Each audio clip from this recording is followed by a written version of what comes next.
Hazur, I have read Hazrat Chaudhry Zafrullah Khan Sahib's book, Hadith and I have come to the conclusion that Chaudhry Sahib was acting under the direction of Hazrat Sani, and all the groundwork for Pakistan was done by him.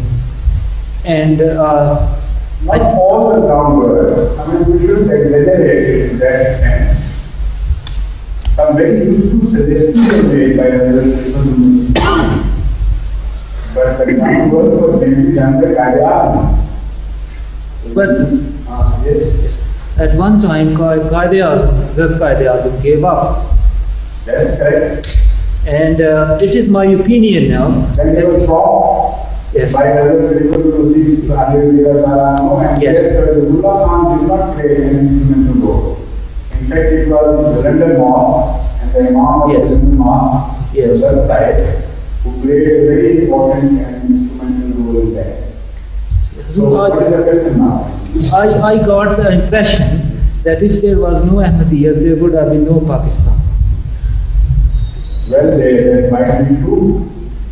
And so if there had been no Hinduism, there might not have been Pakistan. It may be so.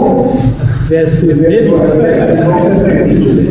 Yes. It might not have been Pakistan. You see, I am saying... All these statements are correct. Right. So, Hazur, I am saying this, what is happening to us in Pakistan, in that consideration, that we people who are responsible for so much in creating the Pakistan. It is possible you are saying as if that was a crime committed by us. No, not in this as such, but we are the people. We were mostly instrumental in the creation of Pakistan. This is correct. Right, so I got the right impression by him. Correct. Thank you. But the thing which you did not come to and all the time was waiting for was this, that we are at least equal partners in the creation of Pakistan, and no power on earth has any right, any justification to relegate to us a second-class citizenship or a third-class citizenship. That's against the contract. There are certain contracts, there are unwritten contracts. If you 2 or 3 people go together to make a thing, make a firm, they have equal rights unless that thing is taken apart. Their rights cannot be trampled upon by the other parties, even if they enjoy a majority. In this case, exactly the opposite is happening. The worst enemies of Pakistan, among them those who said Qadiani is a kafir Azam. Among them are those who said Pakistan की पे भी कोई नहीं बना सकता.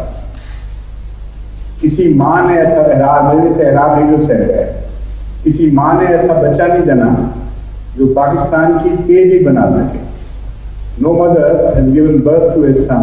Major microwaves and things like that in Quran or in Hadith. Of course, there is very clear, and I should have remembered it, that I have given a full sermon on this subject a few months ago, maybe 2-3 months ago, on atomic bomb having been mentioned in the Holy Quran. Didn't you read that? Or has it not been published yet, perhaps? It has come out, sir. 3rd of February. It is published. The tafsir of Surah Hamza. It was printed in Al-Fazl.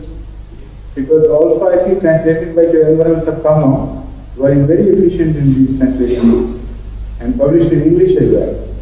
So you go through that, and there is enough proof, positive proof, that the Holy Quran not only declared the phenomena of hidden energy, but also developed the theme to the construction of Pakistan and ultimate destruction of the world.